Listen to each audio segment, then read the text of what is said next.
All right, audio's linked. Let's get right into it. Welcome back to Wrenching. My name is Eddie. I believe I named this episode Maintenance. Maintenance. Why maintenance? Because I was cleaning earlier and I was like, this would make a good topic. I'm not gonna lie, that's how I came up with it. Maintenance. Maintenance is a lot of things. Keeping a routine, keeping yourself in order, keeping your living quarters in order. A lot can go into it. You can look at it many ways. What I want to talk about today is... Why am I so zoomed in? Hold on. There we go. Okay. For those of you watching, listening on the audio, will make sense. But anyways.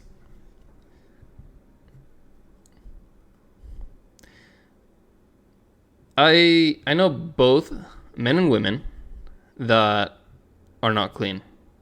Bad hygiene. Don't keep their stuff in order. Dirty car, messy car. I've seen messy cars. Trash all over the place. It's not appealing. Especially if you're single, looking for a partner. It's not appealing. I've been turned off by women that are nasty, and I think twice about men that are nasty. It's more common in men. Women are typically more clean, but guys do it too. My mom taught me to always clean. She reamed that into us growing up, me and my brothers. And I always thought it was weird. I never liked it. But as I got older, I realized that having things in order, having your desk cleaned. I go through my desk once a week, make sure that I have all the trash off of it, built up from the week. Everything is put back in its kind of place.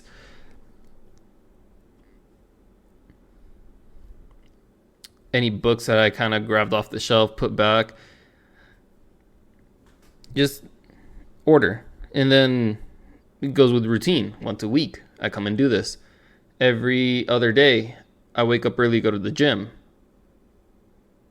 When I'm at home, when I don't work, the days that I don't work, I sit in front of my computer. I do some work for about 5-6 hours. And then I get up and I go clean the house. It sucks. I'm sometimes stuck doing dishes for about an hour. But it has to be done. Yeah, I live with my girlfriend, but that doesn't mean have her do everything. I can contribute as well. Right now I'm at home. She's working. I can do the second half, make it easier on her. Men, take notes.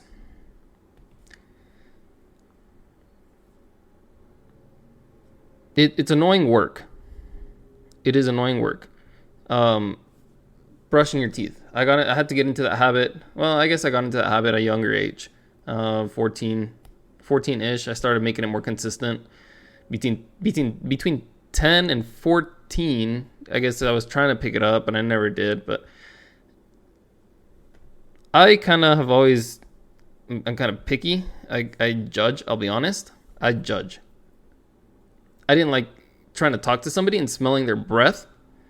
I didn't like trying to get into somebody's car and having to move trash around. Going to somebody's house and it not smelling good. I judge. And then I think internally, okay, do I do these things? Because if I do these things, I can't hate. Okay. If you don't want a partner, if you don't want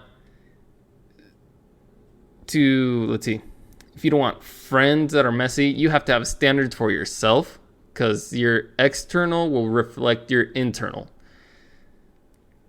I heard that recently, and so I started thinking, okay, something about messy space. If your bedroom is messy, then more than likely your head is messy. So what can you take away from that is that your room isn't in order, your head's not in order. You won't be as productive as you want to be because there's constant chaos in your head and as well as in your living space. So That's why they say start with making your bed every day. I don't. I think it's a waste of time. I'm just going to go mess it up later. But no clothes on the floor, no trash on the floor, no trash in my room. It gets cleaned. The room gets cleaned once a week. The house gets cleaned almost daily. I sweep the floors when I'm home. And even when I'm not home, after a long day of work, I can work a 10, 11 hour day, and then I'll come home and I'll still sweep the floors because it's just a mess. I don't like walking, taking my shoes off, walking across the floor and feeling stuff getting stuck to my feet. It's annoying to me. That's just me. So I just clean the floor, and I don't like seeing things that's like, I don't know. It's like an OCD thing, I guess. My cars are a little bit all over the place. I'll clean those once a month, but at least there's not like trash, wrappers, cans, bottles, just all over the place. I don't necessarily like vacuum and wash it daily, but if I have an energy drink for the day, I don't leave the trash in there. I throw the can out after I'm done. And my girlfriend has told me that she appreciates the clean and the order. She didn't have much of an order, but she would clean. And so I taught her to have order. And I wasn't necessarily that clean when we met, but I had good order. I would clean here and there, and then I'd put things in order here and there. And I realized that when I did put things in order, it was a lot easier for me to navigate.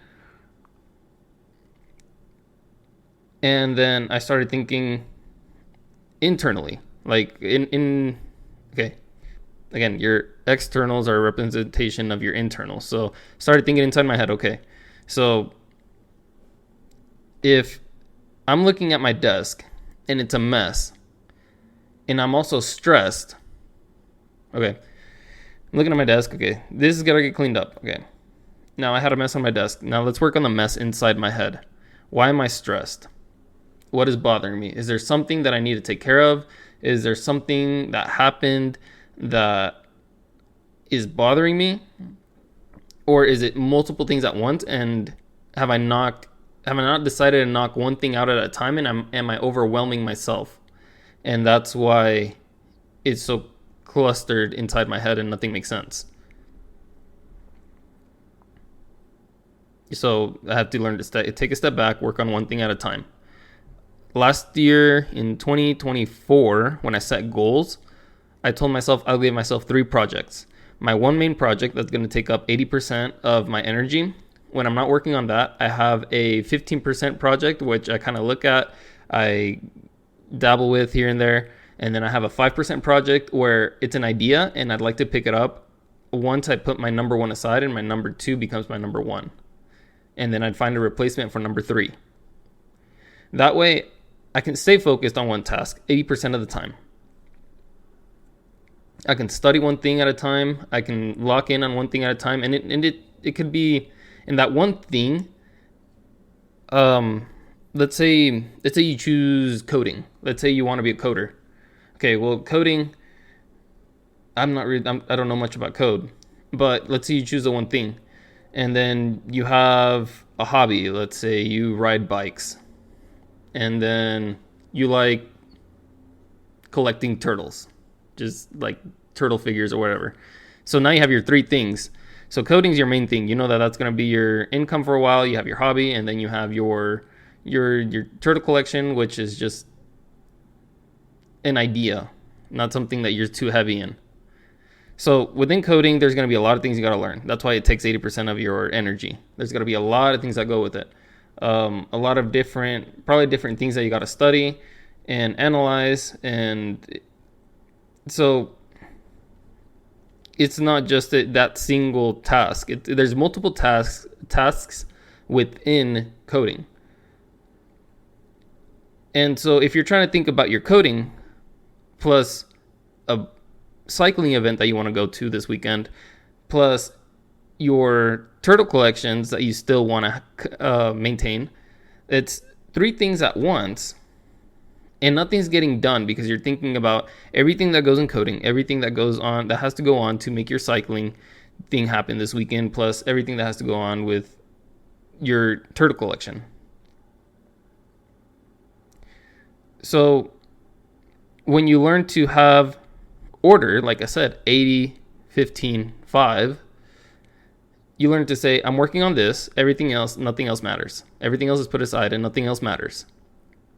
My 15%, okay, well, coding, I'm not really doing that, or I want to put that aside. It's Saturday and I don't want to do anything work related Saturday, Sunday. So cycling it is Saturday. And then Sunday comes along, you're just chilling. Oh, let me see. Actually, this just popped up. This looks like it could be nice for the collection or whatever. Or, just, again, an idea. It's like you're not putting too much energy into it, but you have your order. And then Monday comes and you pick up your work again. Okay, here we go. Monday through Friday, we're locking in, going hard. Nothing matters. Here we go. And of course, you can make time for everything else during the week, but it's an idea, right? I just want you guys to have the perspective of what I'm trying to get at. When you don't have things in order, it is stressful. It's overwhelming. You see the huge picture and the chaos that goes on instead of picking one thing at a time and fixing it. Another goal that I set last year was decluttering. And I chose decluttering because I noticed that I had so many things going. I had project cards I had put aside for a long time. I had my main project, my second project, and then my third idea. And on top of that, I had work. I had a personal life to try to keep up with, relationship to try to keep up with, family to try to keep up with. So again, you zoom out, you look at the big picture, and you're like, whoa, that's way too much. Okay, declutter. Learn to declutter. What does that look like? I sat down, I thought about everything that I have going on, and I decided I had to get rid of some things. Project cards, gone. I can't do that right now. I don't have the time, I don't have the money. I'm not doing that right now. Traveling, can't do that right now, can't afford it, so why even worry about it? Guess what? I just knocked off 2 things off my list.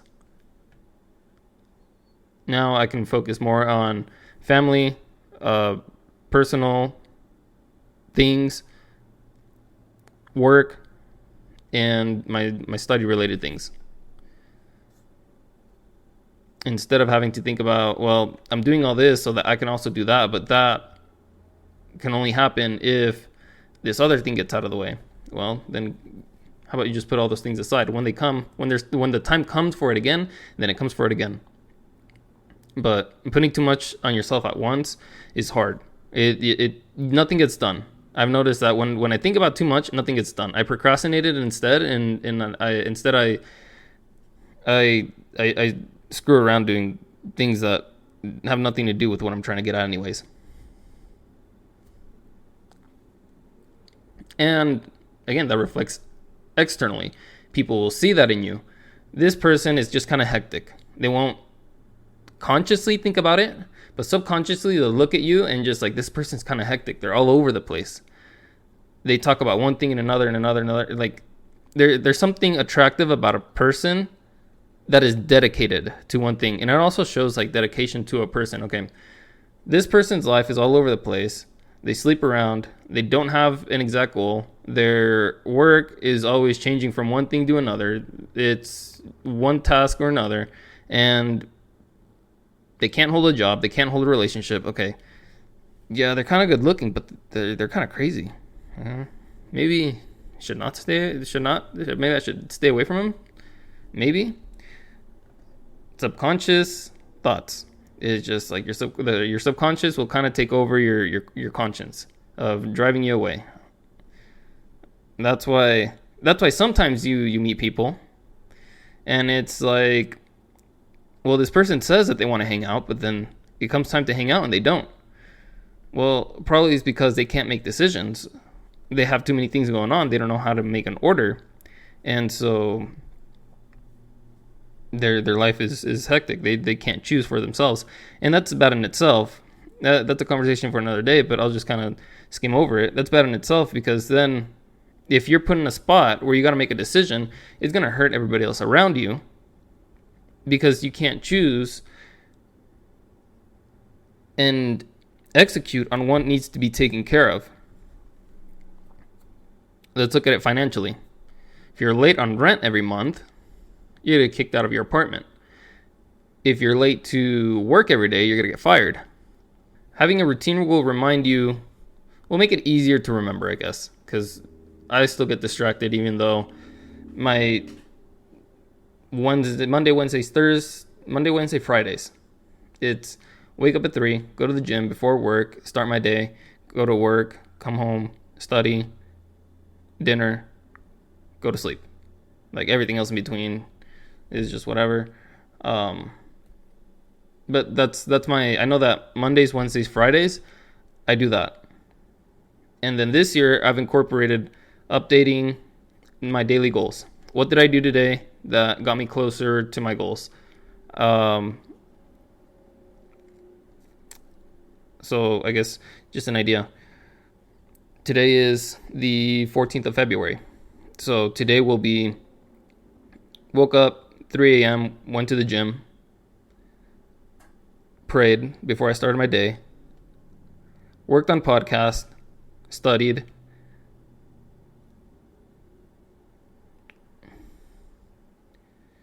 chores, and then probably groceries tonight because we do groceries Friday night. It just makes sense. Then we have Saturday, Sunday. So that'll be like my daily goals. That's what my today will look like. My Friday will look like.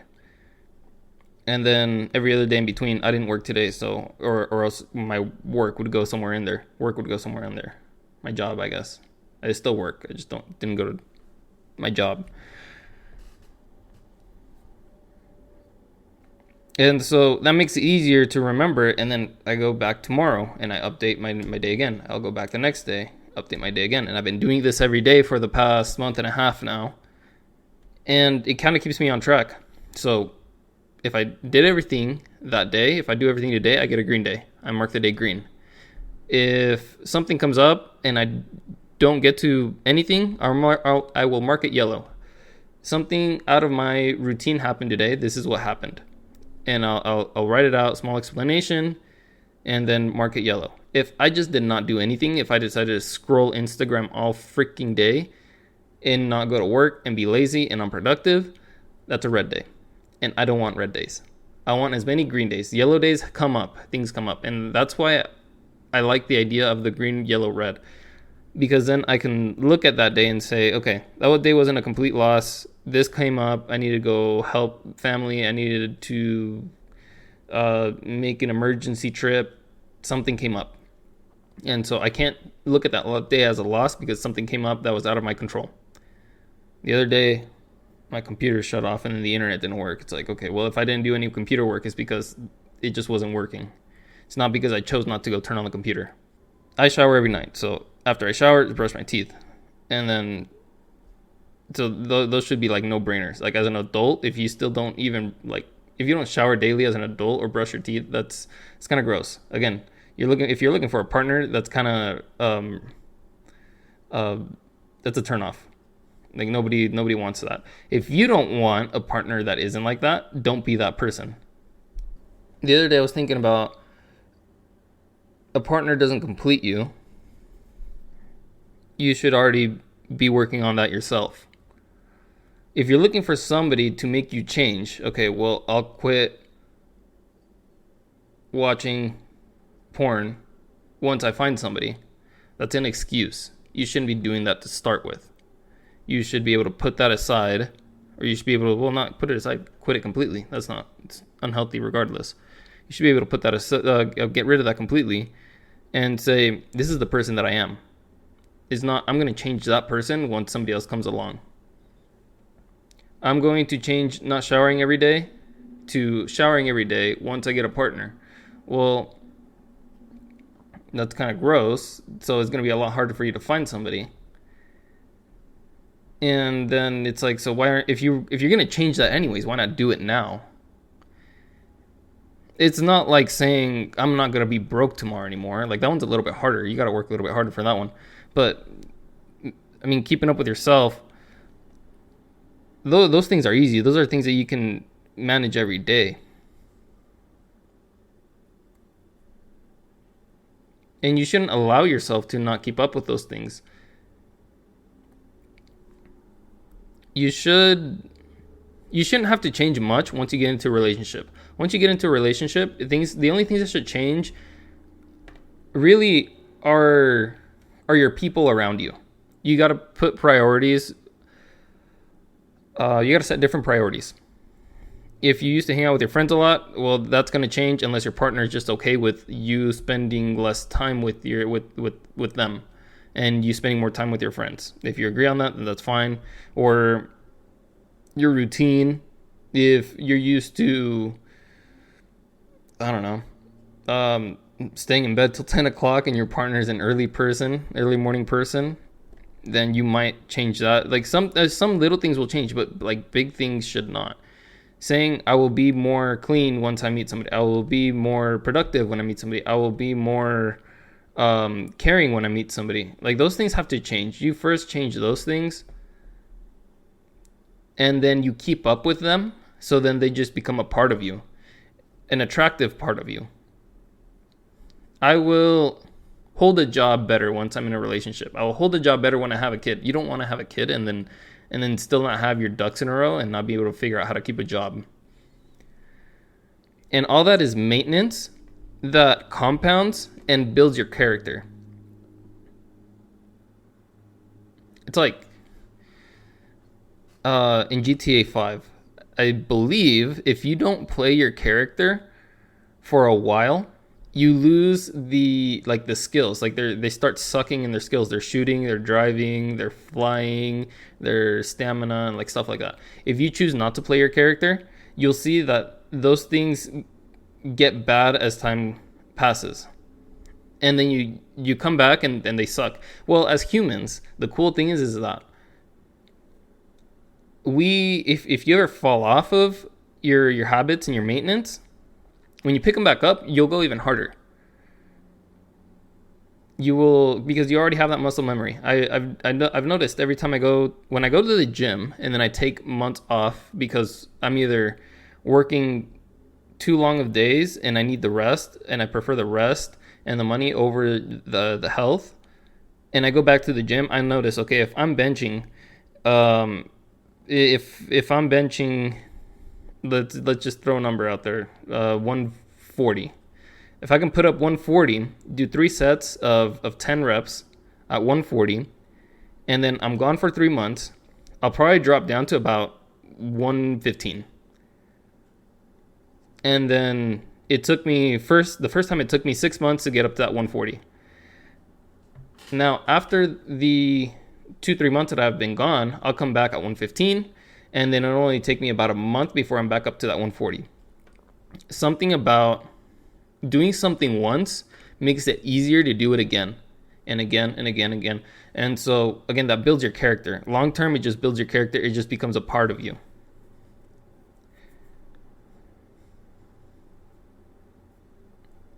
There's a book that I listened to, Atomic Habits.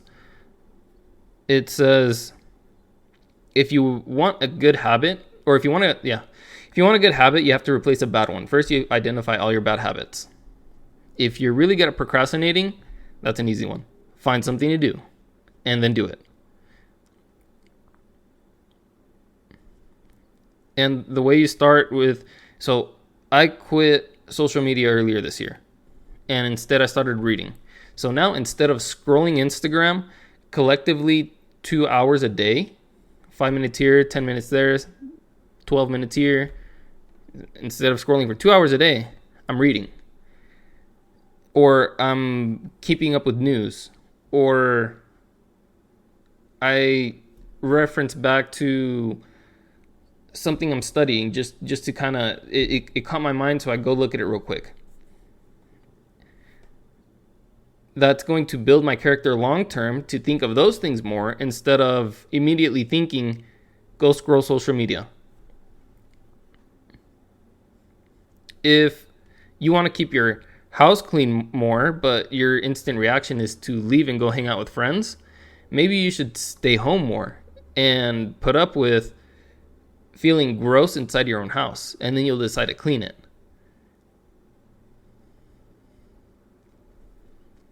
And some things, even if they don't trigger you, you still have to be self-aware. You have to look at yourself from an external perspective and be like, this is not okay for me. I would not accept this from somebody else, so why am I expecting it from myself?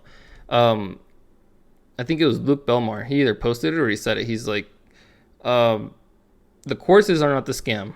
The YouTube videos are not the scam. You're the scam. You are the scam to yourself because you tell yourself you're going to do something and you don't follow through with it. How do you expect to get better at anything if you never even start? Or you start and then the first challenge comes up and you give up?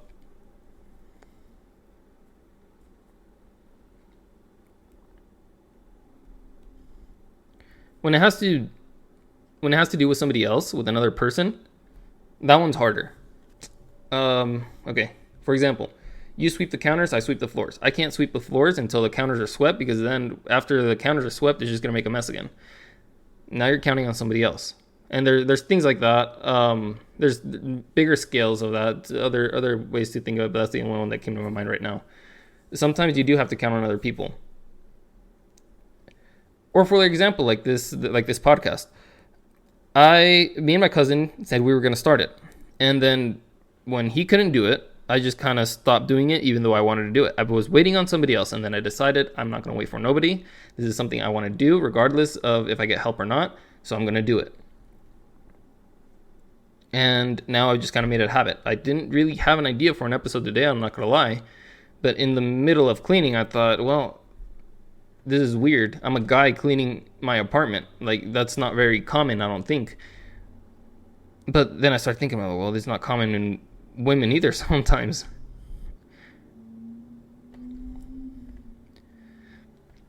If you are dating somebody or if you're looking to date somebody, I would judge them off of how clean they are. Because I believe people that have an order are a lot better in their head than people that don't have an order. I don't think you can be hectic in your life and not hectic in your head. Again, your internals represent your external.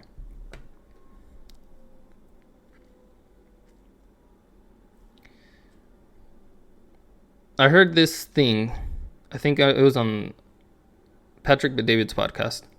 He said there are people that won't do business with a person that cheated on their partner, because that shows that person is not, you can't rely on that person.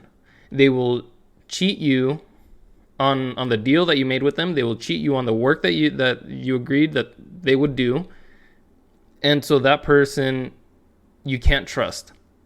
Yeah, that has nothing to do with you in your life, but if they do certain work and they cheat on their partner, more than likely a bigger business won't want to do, well, a business won't want to do business with that other person, because again, if they're showing that externally they are unfaithful, then internally overall they're going to be unfaithful. So if you're dating somebody, or if you're looking to date somebody, if you meet somebody, it's good to ask about if they've been faithful. And you have to look for a pattern. It can't just be, well, this guy cheated on his girlfriend in freaking middle school one time. He's a bad person. No, he's not. Like, we all make mistakes. We all make bad decisions sometimes. But if you meet somebody that's always, okay. When I started dating, I said, I don't want somebody who goes out clubbing and all these things all the time. I want somebody that's cleaner, more of a homebody.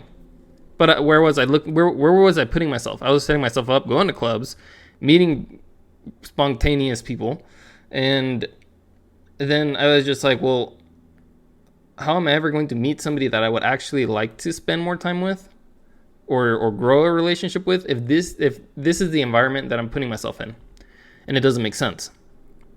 And then I came to the realization, okay, well, if I want the type of person that's more, let's call it gentle, a more gentle person, a more home person, a less sporadic life person, not so much clubbing, not so much drinking, alcohol. I don't like drugs. I don't like getting drunk. So why am I going to put myself in an environment where people are constantly abusing substances? What kind of person am I going to meet? I'm not going to meet a person that I want. Okay, so I have to change my environment. You can't set expectations for other people that you don't even have for yourself. So if you want a clean person, if you don't care about messes, then I guess go ahead, look for somebody who's messy. But I don't know. I think that's weird. Like I said, I judge. You can't expect somebody to meet a bar that you don't even meet yourself, because you can control if you decide to meet the bar or not. You can decide if you choose to meet the metric, if you choose to make it somewhere, but you can't choose if somebody. You can't make that choice for somebody else. We have free will. God can't even do that. He gave us free will. He can ask us to do the right thing, but even still, we all fall short sometimes. And so, if the creator of the universe can't even get you to meet the bar, why should you expect that you can get somebody else to meet the bar? I mean, if you expect somebody else to complete you as a person, then you're wrong. If you expect somebody's going to change you, then you're wrong. If you expect that you're going to change somebody, you can influence them, doesn't mean you're going to change them. I've met so many people that they either come to me for advice, or I have conversations with them that I think are meaningful, and I think are actually like useful, and things that I've actually been, or things that have actually been useful for me. And then they turn around and it's like we never even had the conversation. So I look at those people and I turn them away the next time, because I'm like, I'm not going to waste my time on this person. If we're just going to have these conversations, it's not going to get anywhere. And so now that person has to do their own maintenance on keeping up on, okay, well, I like this person around me as a friend, as a partner, whatever. So if they have this expectation for themselves, and there's nothing wrong with cutting off people that don't meet your expectation. If that person does not line up with what you want in your life, whether it's a friend or a relationship, and maybe even family to some extent, you don't have to spend that much time with them. You set the bar, you meet it, you maintain it, and you grow. But if you can't even meet that expectation yourself, don't expect somebody else to do it. Because you will more than likely always be let down by the other person. But if you let yourself down, that's your own fault. And you can change that.